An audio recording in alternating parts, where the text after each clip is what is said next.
Christina, and we're the Gorgeous Geeks, and we're here today to talk about the Vampire Diaries Season 3 premiere called The Birthday, written by Julie Plec and Kevin Williamson.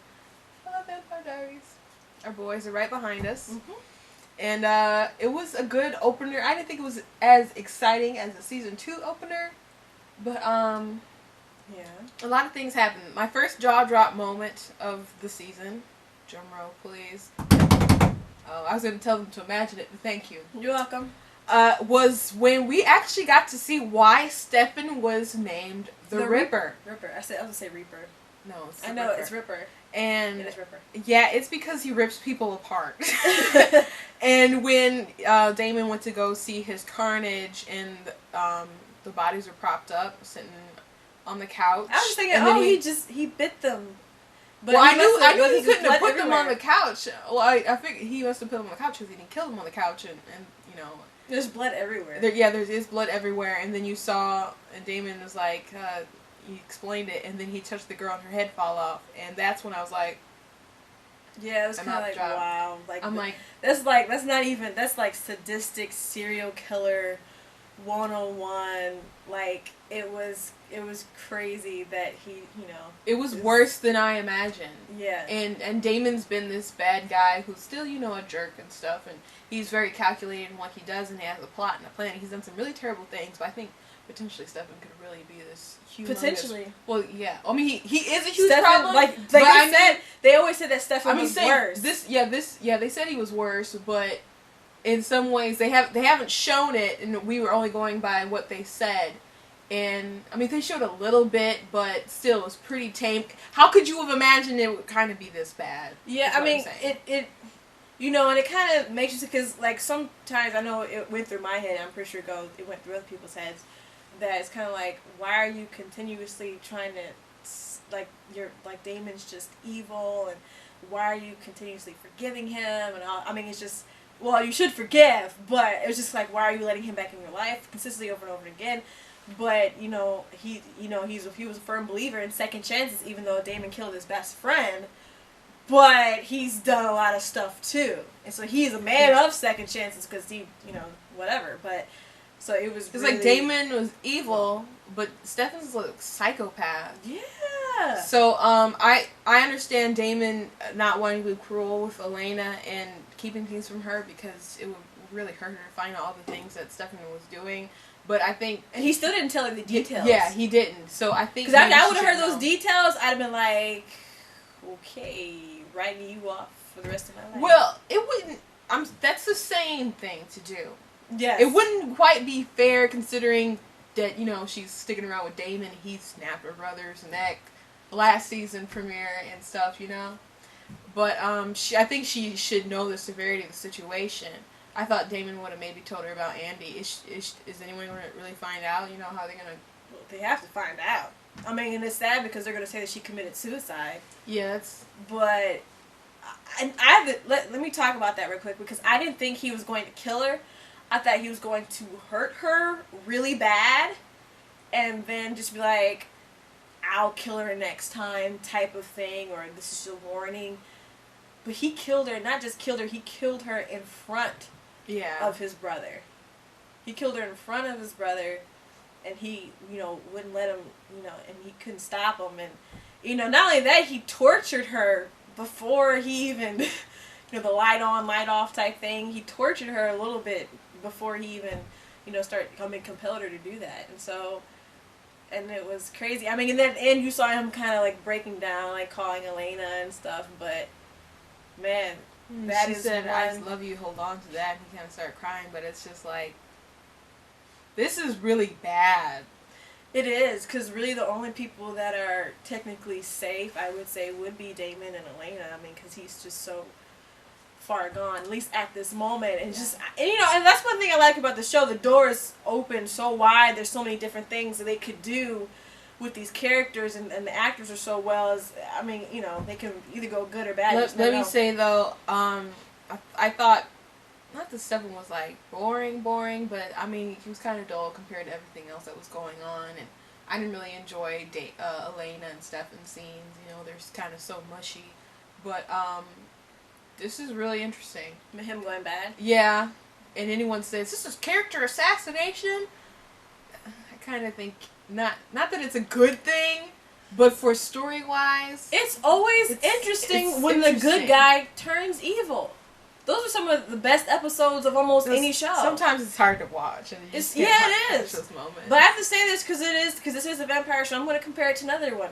When Angel became the bad guy on Buffy, that was some crazy stuff. And then when he first turned bad, that was the highest rated episode that they've ever had. And they had to go on the greatest finales of all time. Oh, yes. And so, I mean, it's always interesting when a good character... People love to see that. I love to see a good character go bad. But then you're like, oh, please come back, come back.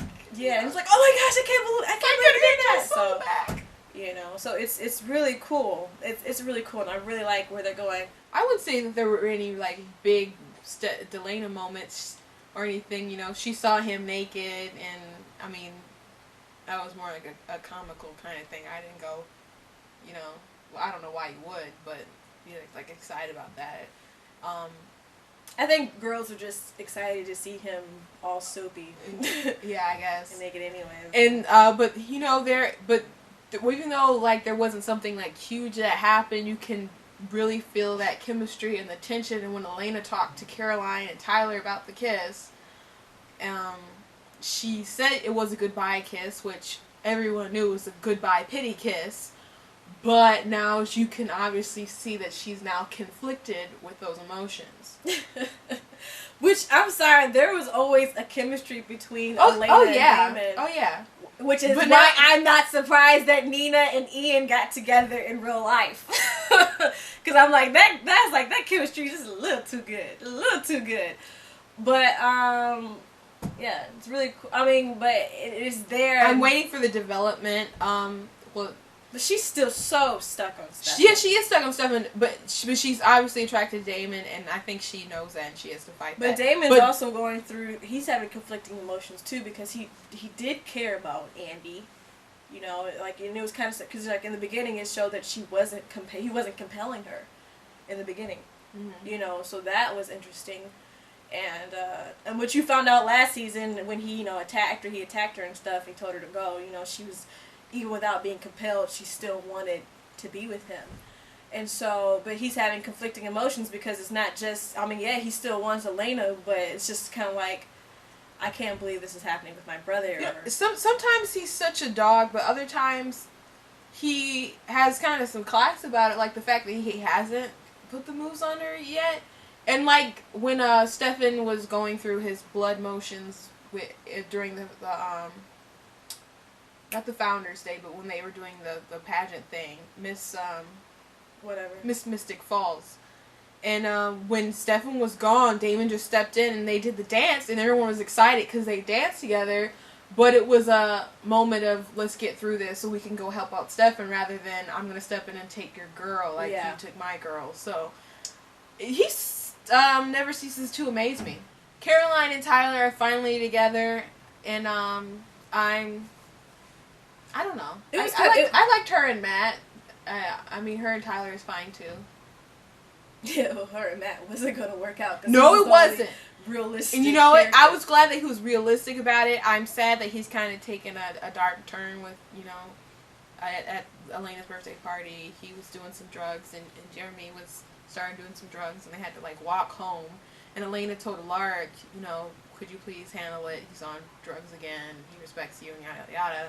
I'm just like, aren't you kind of the pot calling the kettle blackness? Yeah, it was. I have a party for my 18th birthday, and you have a bunch of underage kids drinking. And you're upset it's kind of about weird. And plus, you know, the teachers. Drugs. How in the world did they get away with that? Like, it's a small town. Teachers at the party. Yeah. They'd so be arrested. At least Alaric was like, I'm a bad role model. Yeah, at least he said that. I was anticipating the moment that had you on your toes, like on the edge of your seat for what was going to happen next week. Because usually there's like, sometimes there's just one after another. And so I was like waiting for that moment. And it would have been disappointing if there wasn't one in there. So at the very end, when Caroline was trying to sneak out of the house, Tyler's mom came and shot her up with Vervain and tranquilizers or whatever and knocked her out. And I'm just like, what is going to happen? I thought we got past this point where I didn't have to check the spoilers or summaries every week to make sure Caroline was alive. I honestly don't know because I don't know who she's working with because I'm pretty sure the sheriff doesn't care anymore. Mm-hmm. So the only other person she could be probably working with is Matt, and I'm just like, who told her? Yeah. And does she know that Tyler is a werewolf? And I want to know, did she always know that her husband was? Has she been playing, just faking the funk? Yeah. And then also you have Klaus making all these hybrids. Started with the Seventh Heaven boy. I'm sorry, I cannot think of his name, but he's a Wonder Twin.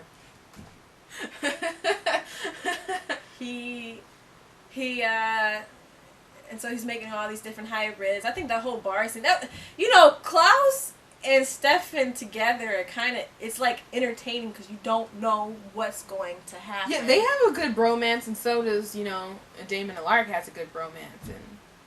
And by the way, I'm kind of afraid for Lark, and I hope they keep him on the show, but it kind of seems like if he's dwindling and dwelling in self-pity forever, yeah, that never works out. And if they keep it going too long, it kind of drags things out. But in this case, I'm afraid that he's wallowing and then they could kill him all. That could be true for him. I think Matt's not safe, They can't kill off every human, though. Because Jeremy isn't technically normal now. Because he can see dead people. Oh, and then Homegirl appeared to him and said, help me. Why do they need help? Why are they... I'm surprised Matt didn't believe him. And he thought it was a thing about grief and, stress or something like that. He was high.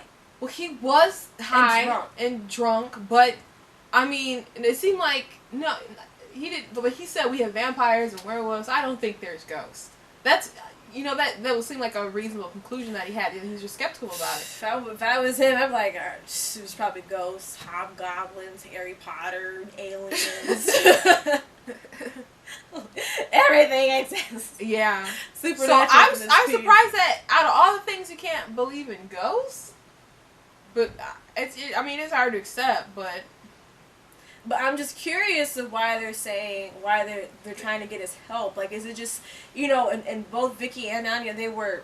Anna? I keep saying Anna. But they keep calling, they both were vampires when they died. So maybe when a vampire dies, it's hard for them to move on. Because he hasn't seen any other humans, people that died as humans, so that could be something about it. I was about to say, we'll see if Jenna pops up, but she turned into a vampire too. Yeah, that's what I'm saying. So, it'll be interesting to see. I'm not surprised he hasn't told Bonnie. I'm surprised Bonnie wasn't physically in the episode. She was just there long enough to, get their sponsor thing out the way. Yeah. Because she was on the phone. So,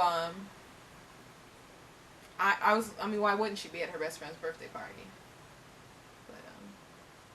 I do have to say, it was funny when they were at the party and Caroline, the guy, she's like, move out of my way. She picked up the guy. Yeah, that was funny. And I was like, that's hilarious. Because if anybody would just absolutely show their powers, not really think about it, it'd be Caroline. Which is why I love her so much on the show. I really do. I hope they never get rid of her. I really do. Turning her to a vampire really elevated her in so many ways. It did. It was such a great idea for her character, and it's really, really paid off. Yeah. She is like the comic relief on the show in a way. I really adore Caroline. Hope she doesn't die.